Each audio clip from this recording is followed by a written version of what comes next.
अब अर्थ सबके अलग अलग हैं शब्दों के। ब्रह्म माने जो बहुत विशाल है, इसलिए उसका नाम ब्रह्म है। महतो महीयान, बृहत्वात् ब्रह्मणत्वाच्च ब्रह्मरित्य विधीयते। वो ईश्वर क्यों है? बोले वो ईश्वर इसलिए है कि वो माया और जीव इन दोनों पर शासन करता है। ईश नियमने, ईश नियमने, ये धातु है व्याकरण में। जो सबका नियमन करता है, सब पर शासन करता है, इसलिए वो ईश्वर है। परमात्मा क्यों है? बोले हम सब आत्मा हैं, लेकिन हम समस्त आत्माओं से परम, परम माने श्रेष्ठ, वो परम है, श्रेष्ठ है, इसलिए परमात्मा है। वो भगवान क्यों है?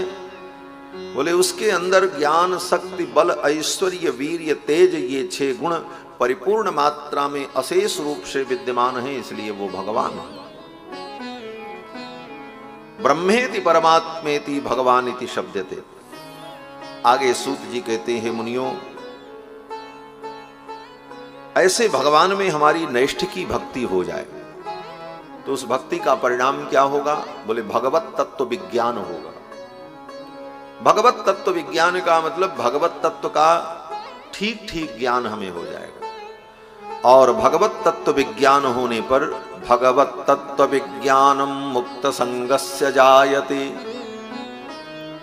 जो मुक्त संग हैं, भगवान के प्रेमी भक्त हैं, ऐसे भक्तों का अगर संग मिला तो ये भगवत तत्व विज्ञान हमारे आपके जीवन में आ जाएगा। इसका परिणाम क्या होगा? बोले भिद्यते हृदय ग्रंथिश्छिद्यन्ते सर्व संशयः। विद्यते हृदय ग्रंथि, आपके हृदय में जो गांठ है वो गांठ खुल जाएगी। बोले गांठ खोलने की कौन जरूरत है, गांठ पड़ी रहने दो। बोले शरीर में कहीं कोई गांठ रहेगी तो कैंसर हो जाएगी, आने वाले समय में दुख देगी। शरीर के मांस में भी कोई गांठ हो जाए तो कैंसर बन जाती है, असाध्य रोग हो जाता है जो तुम्हारे जीवन को ले बीतता है।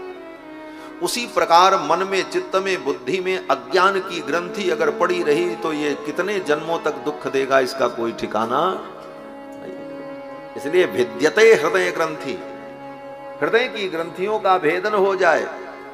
छिद्यन्ते सर्व संशयाः, जो सारे संशय हैं वो हमारे जीवन के छिन्न हो जाए। क्षीयन्ते चास्य कर्माणि दृष्ट एवात्मनीश्वरे। और इसके बाद भगवत तत्व विज्ञान हो जाने पर क्षीयन्ते चास्य कर्माणि, जितने तुम्हारे कर्म हैं वो सब कर्म नष्ट हो जाए। ये कर्म को भी नष्ट करना बहुत जरूरी है। कर्म की बड़ी चर्चा होती है। अच्छे कर्म करो, खूब कर्म करो, कर्म करना चाहिए, कर्म करने से ही सब कुछ मिलता है।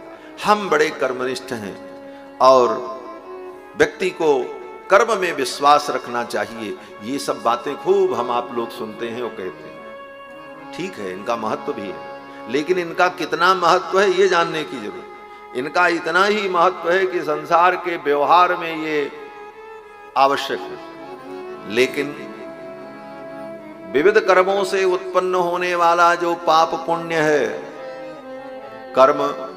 कर्म करने से उसका कुछ फल होता है, कर्म निष्फल नहीं होता। कुछ करोगे तो उन कर्मों का कुछ फल होगा। हाँ, कुछ कर्म ऐसे होते हैं जो निष्फल भी माने जाते हैं, जिसका कोई ना अच्छा फल होगा ना बुरा फल होगा,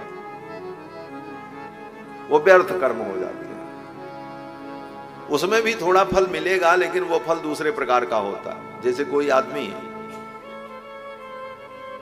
वेद की बात माने और वेद ने कहा अग्निहोत्रम जुहियात, अग्निहोत्र करो, अग्निहोत्र किया तो उससे पुण्य पैदा हुआ।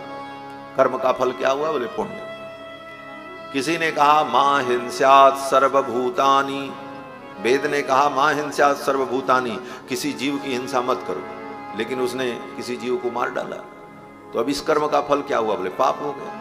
तो किसी कर्म का फल पाप, किसी कर्म का फल पुण्य हुआ। लेकिन कुछ कर्म ऐसे होते हैं जिनका कहीं निर्देश और वर्णन नहीं है, लेकिन व्यक्ति उन कर्मों को करे तो उससे न पुण्य होगा न पाप होगा। हाँ, एक फल जरूर होगा कि व्यक्ति को परिश्रम होगा, थक जाएगा। जैसे कोई व्यक्ति पानी में चला जाए लाठी लेकर के, एक लाठी डंडा लेकर के पानी में खड़े होकर के कमर के बराबर उस पानी को पीटे, मारो उस पानी पर लाठी। 100 लाठी मारते मारते हाथ थक गया। कर्म तो तुमने किया, लेकिन इस कर्म का फल क्या हुआ? कोई फल हुआ?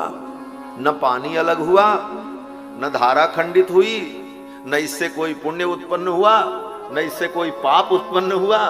एक काम हुआ, केवल तुम थक गए, बस हुआ कुछ। ऐसे भी कर्म होते जिनका न कोई पुण्य फल हुआ, न पाप फल हुआ, न कोई अनिष्ट हुआ।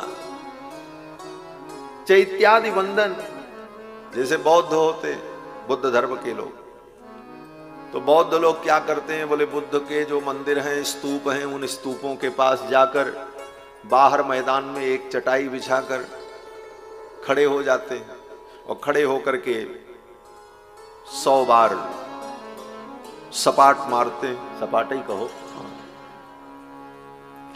साष्टांग प्रणाम जैसे किया जाता वैसे ही 100 बार, 500 बार, 1000 बार, जिसका जितना सामर्थ्य होता है करते।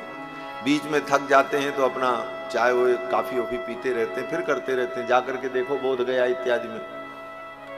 तो वो चैत्य वंदन कर्म बोले वो भी व्यर्थ है, ना उससे कोई पुण्य होता, ना उससे कोई पाप होता, मूर्खता पूर्ण कार्य।